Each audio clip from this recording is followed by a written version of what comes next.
I am Geraldine Fraser-Moleketi. I'm the convener and chair of the Beijing Plus 30 African Women's Movement. I'm also the chair of the Thabo Mbeki Foundation, amongst various other portfolios that I hold.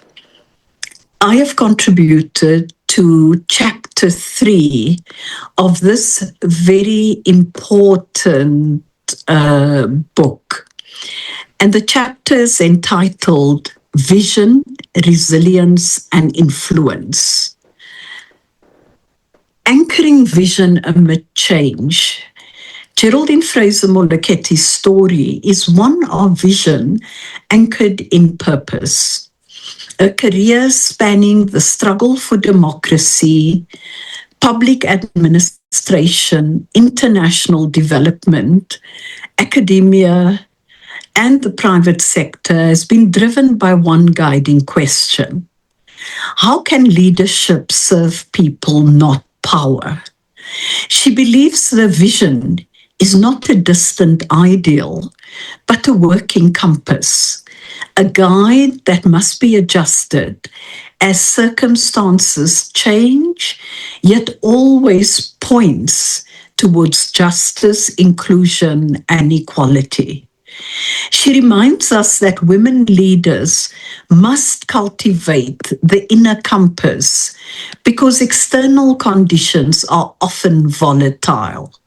And I quote, "We cannot control every wave," close quote, she says, open quotes, "but we can learn to steer," close quotes.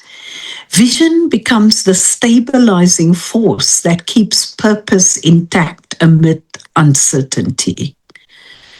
Again, I quote, "Vision is not a slogan. It is the daily discipline of seeing beyond the storm while staying rooted in your values," close quotes. On the resilience in practice, resilience for Geraldine is neither stoic endurance nor blind optimism. It is a creative response to challenge. Through years in government and multilateral institutions, she encountered resistance, skepticism, and systems slow to change. Each obstacle became an opportunity to refine strategy and strengthen resolve. She describes how women in leadership often face the burden of proving competence repeatedly. And I quote, "The answer," she suggests, "lies not in burdening oneself, but in embracing adaptive resilience, learning, evolving, and remaining authentic," close quotes. Resilience is a practice. It demands reflection, community, and self-care. It thrives in solidarity, and as she puts it, and I quote, "We rise by lifting others, even when the climb is steep," close quotes. And then influence beyond position. Power, in Geraldine's view, is most transformative when exercised through influence rather than control. Having held senior positions in government and global organizations, she knows that authority can open doors, but influence changes cultures.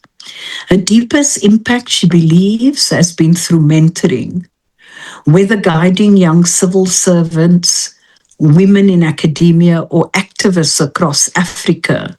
Her mentorship has been reciprocal. Open quotes, "When you mentor, you also learn," close quote, she reflects. And she went on to say, I quote, "Each generation sharpens the next," close quotes. Influence then is an act of trust.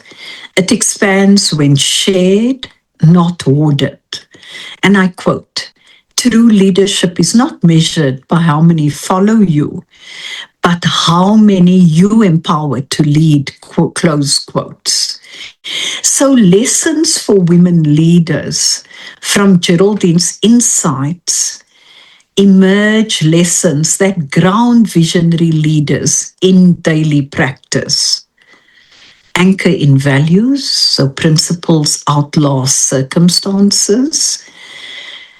See forward, act now, pair foresight with implementation. Practice adaptive resilience, adjust without losing your moral ego. Lead with influence, not ego. Let credibility and service speak louder than status.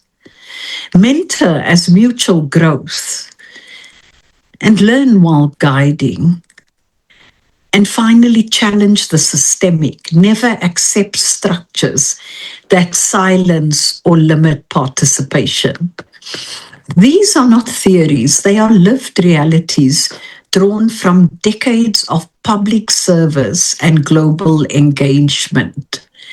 So, translating insight into action, Geraldine invites women to make reflection part of leadership practice.